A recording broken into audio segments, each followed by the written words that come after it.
Welcome back to The Behavior Code, the show where we decode the hidden patterns of human behavior. I'm Maria. And I'm Gabriel. And today we're diving into something I think we've all wondered about at some point. Oh yeah? What's that? Maria, have you ever known someone, maybe from work or school or just in your social circle, who just seems to get away with everything? Like they break the rules, bend them, sometimes just ignore them, and there are never any consequences. Yes, 100%. It's so frustrating to watch, right? You see them cutting corners or, doing something that you would never get away with, and they just sail through life. It makes you think, is life just not fair? Exactly. And the short answer is no, it's not always fair. But it's not random either. There's a deep, fascinating psychology at play here. It's a mix of power dynamics, the way we perceive confidence, and the stories people tell. So it's not just luck? Not at all. These people, whether they know it or not, are masters of social perception. They understand how to manage how others see them. And that's what we're going to unpack today. Why do some people seem to live by a different set of rules? And maybe, just maybe, what can we learn from them? Not to become rule breakers, but to understand the system. I am so ready for this. Our first stop, the illusion of confidence. Stick around. So, we're not just talking about the office jerk who steals someone's lunch from the fridge. This is about decoding the operating system of social influence. Okay, so let's start with the absolute bedrock of getting away with things. Confidence, or at least the appearance of confidence. Right. It's like if you act like you belong somewhere, no one questions if you actually do. There are all those stories of people just walking into concerts backstage because they're holding a clipboard and looking serious.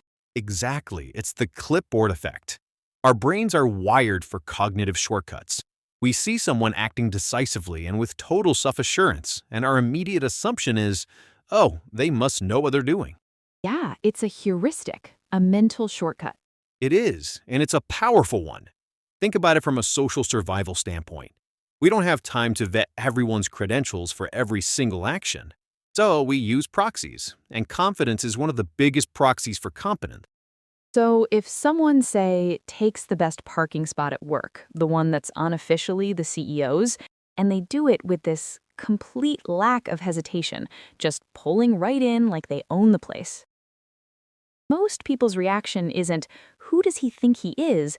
It's more like, maybe he was told he could park there? Or, I guess that spot is open now. The confidence short circuits our suspicion. It completely disarms it.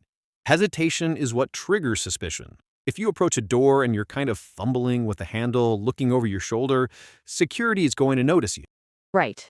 But if you stride up to it, pull it open, and walk through like you've done it 1,000 times, you become invisible. It's not just about acting, it's about embodying the belief that you have the right to be there and do that. People who get away with things have mastered this. They don't act confident, they project an aura of inevitability. Like, of course they're doing this. Why wouldn't they be? And this isn't just about big, dramatic entries. It happens in tiny ways in everyday conversations. Think about meetings. The person who leans forward, takes up space at the table, and states their opinion as a fact without any wavering in their voice, their ideas are often given more weight than someone who might have a better idea but presents it with uncertainty. And that makes other people second guess themselves, not the confident person. We think, oh, maybe I'm the one who's mistaken about the rules here. Precisely, it turns the tables. The burden of proof shifts. Instead of them having to justify their actions, we feel like we have to justify our suspicion.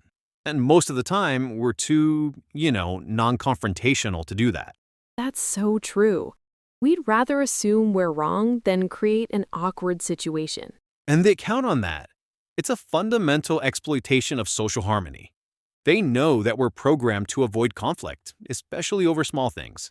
And by the time the small things become big things, well, that's a whole other part of the puzzle we'll get to later. But it all starts with this unshakable projection of, I know what I'm doing, and you have no reason to question me. Okay, so confidence is a huge piece of it, but it feels like there's more, because I've seen confident people get shut down. What else is in the mix? That's a great point. Confidence alone isn't always enough. It has to be paired with our perception of their status. And this is where things get really uncomfortable because it taps into all our societal biases. You're talking about things like how attractive someone is or how wealthy they appear? Yes, exactly. It's a psychological phenomenon called the halo effect.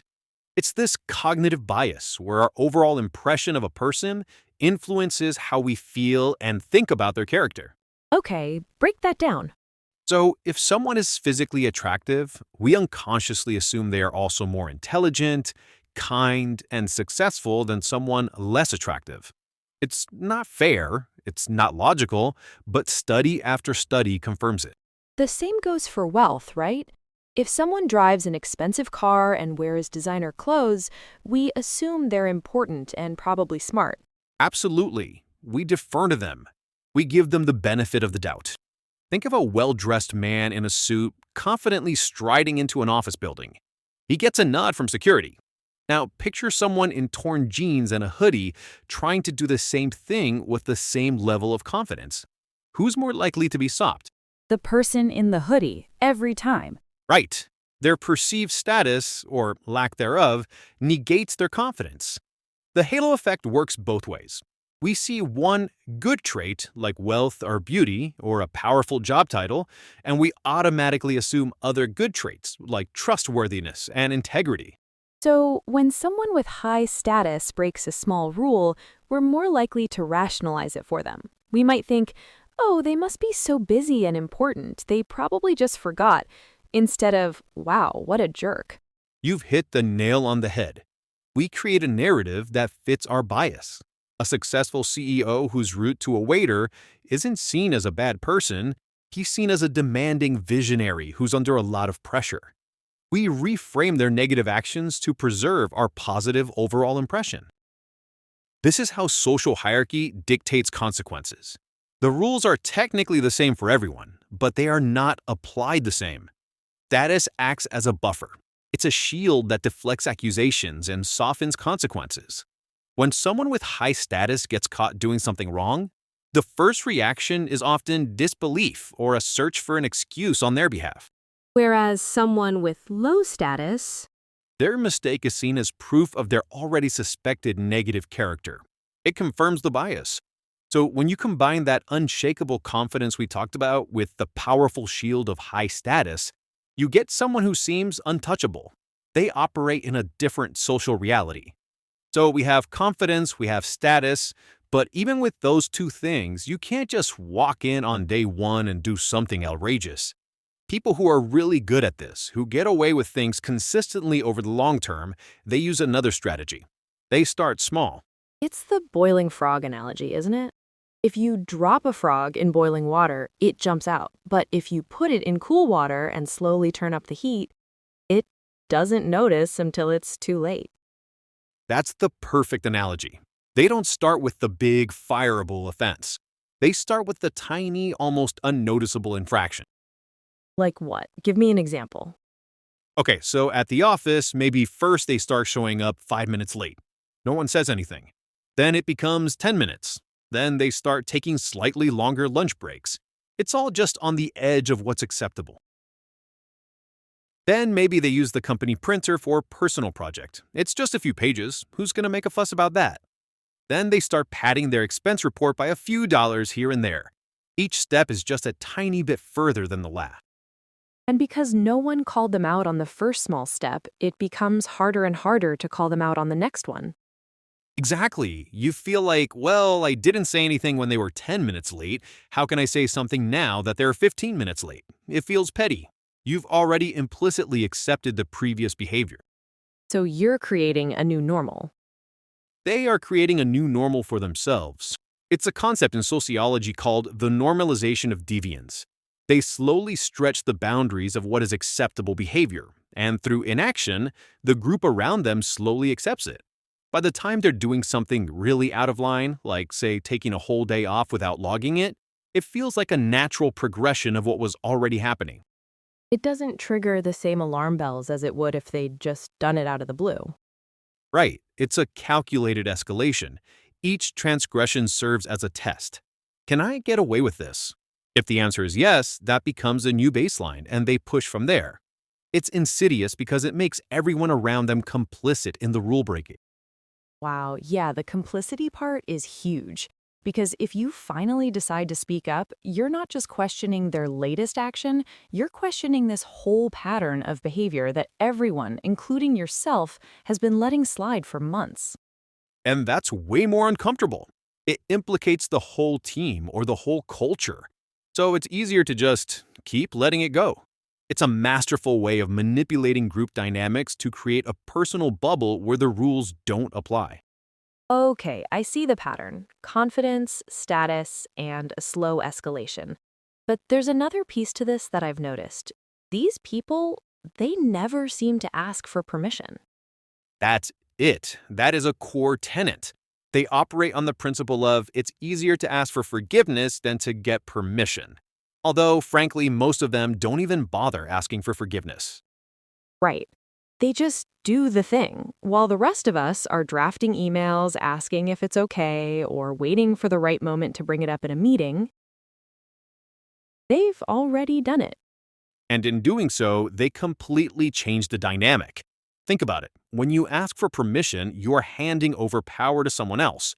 You're saying, you have the authority to tell me no. And you're giving them an opportunity to think about all the reasons why something shouldn't be done. Precisely. You're inviting scrutiny. People who get away with things, they skip that step entirely. They act. They take the initiative. They launch the project. They book the ticket. They rearrange the office. They present the action as a done deal. And then what? What's the reaction from everyone else? Well, now the conversation isn't, should we do this? The conversation is, okay, this has been done. Now what? It's much, much harder to undo something than it is to prevent it from happening in the first place. There's an inertia to it. Huge inertia, and weirdly, it can often be perceived as a leadership quality. Those people are passive. We wait for instructions. We look for consensus. So when someone just takes decisive action, even if it's unsanctioned, part of our brain registers that as leadership. Wow, look at them, a real go-getter. That is so backward, but it's true. They bypass the bureaucracy, and in doing so, they can actually get more done. So sometimes it's even rewarded. Often it is. A manager might be privately annoyed that they didn't follow protocol, but if the outcome is good, they're not going to punish the person. They just created a positive result out of nowhere. The path of least resistance is to just accept it and move on. So this is a strategy of creating your own authority. By acting without permission, you are implicitly claiming the authority to do so. Yes, you are defining the scope of your own power. You're not waiting for it to be granted to you by some external force. And most of the time, in a busy or chaotic environment, nobody has the time or energy to challenge it. They just cede that power to you by default. It's a power vacuum, and the person who acts fills it. But what happens when they do get caught, or when one of their unsanctioned actions goes wrong? Because it can't always work out perfectly. Right. That to me is the real magic trick. How do they handle it when the spotlight is actually on them for a mistake? They control the narrative. They are masters of spin. Not just for the public, but for everyone around them. They never, ever appear flustered or guilty. So it goes back to confidence. It's confidence squared. When confronted, they don't shrink. They expand. They have an explanation ready, and they deliver it with complete conviction. Let's say they missed a major deadline. A normal person would say, "Oh my gosh, I'm so sorry, I messed up, it's all my fault." Yeah, a lot of apologizing. Right, but this person, they'll say, "Yes, the deadline was shifted to accommodate a strategic realignment of our priorities. We realized that rushing this would compromise quality, and I made the executive decision to ensure we deliver excellence, not just speed." Wow, so it wasn't a mistake, it was a strategic choice. Exactly. They reframe the failure as a deliberate, thoughtful decision. They take what looks like a negative and spin it into a positive. They weren't late, they were being strategic. They didn't break the rule, they found a more efficient workaround. And what about when they just can't spin it, when it's clearly, objectively a screw-up? That's when they subtly make others look responsible. They are incredibly skilled at deflecting blame without ever directly pointing a finger. How does that work? They'll use language like, "There seems to have been a miscommunication in the team about the requirements," or "We were working with incomplete data from the other department." The focus is shifted away from their action and onto the environment or other people. The we is brilliant, we were working with. It sounds collaborative, but it distributes the blame to an anonymous group. So they're never the sole agent of the mistake. It's always a team issue, a communication breakdown, and external factor. Always. They position themselves as the person trying to make the best of a bad situation created by others or by circumstances. They control the story so effectively that by the end of the conversation, you almost feel sorry for them and you've forgotten that they were the one who actually made the error. It is a form of psychological jujitsu. They use the force of the accusation against itself. Okay, so this has been a little dark. We've basically painted a portrait of a master manipulator. Can sound that way for sure, but I think it's important to state our goal here isn't to teach people to become this person. Right, it's to understand the mechanics so we're not so easily swayed by them, and maybe to adopt some of the healthier aspects of these behaviors. Exactly. There are valuable lessons here. We don't have to break rules, but we can learn from how these individuals navigate the world. So, what's the first takeaway? For me, it's about speaking with more confidence, not arrogance, but conviction. So many of us, especially women, use hedging language. I just think maybe we could, or this might be a silly idea, but Yes, cut that out. State your ideas as if they have merit, because they do. You don't need to apologize for having a thought. Learning to speak with declarative confidence can change how people perceive your competence. okay, what's another one? Don't over-explain. When you make a decision, you don't always need to provide a 5-point dissertation justifying it. I'm not able to make that meeting. Period. Not, I'm so sorry, my dog has a vet appointment and then I have to. The more you explain, the more you open yourself up to negotiation or judgment. Brevity implies authority. Ooh, that's a good one. It relates to setting boundaries too. Just a simple no can be a complete sentence. These people are great at setting boundaries because their time and energy are, in their minds, the most important thing. We can learn from that. It's okay to protect your own resources. Absolutely. And another big one is just understanding that these social dynamics exist.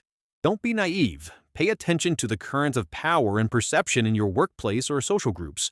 Who has status? How do they use it? Just observing it without judgment gives you a much clearer map of the world you're operating. And the final piece, I think, is learning to be calm under pressure. We saw how they control the narrative when they're confronted. They don't get defensive or emotional. They get calm and strategic. Practicing emotional regulation when you're under scrutiny is a superpower. Take a breath, slow down, and respond thoughtfully instead of reacting emotionally. That alone can de-escalate a situation and put you back in a position of control. So, speak confidently, be concise, set boundaries, understand the game, and stay calm. Those are lessons anyone can use to be more effective without ever having to become the person who gets away with everything. So, when we look at the people who seem to glide through life, breaking rules without consequence, it's easy to write it off as luck or to just get angry about the unfairness of it all. Right, but what we see today is that it's rarely luck. It's a skill set, a deeply psychological one. They understand that the world doesn't run on a fixed written set of rules. It runs on a fluid, unwritten set of social contracts, perceptions, and power dynamics. They're playing a different game, and they know the rules to that game better than anyone. They know that confidence can look like competence, that status creates a shield, and that controlling the story is everything. It's a reminder that so much of our reality is constructed. It's not objective. It's shaped by what we project and how others perceive us. These people don't get away with everything because they're lucky. They get away with it because they're experts at managing perception. And our final thought for today is this. Your reality, the opportunities you get, the rules that apply to you, the way people treat you, is controlled far more by confidence, status, and perception than you might think. Understanding that is the first step to shaping it for yourself. That's our show for this week. Thank you for tuning in to The Behavior Code. Join us next time as we continue to decode the patterns all around us. Until then, stay curious.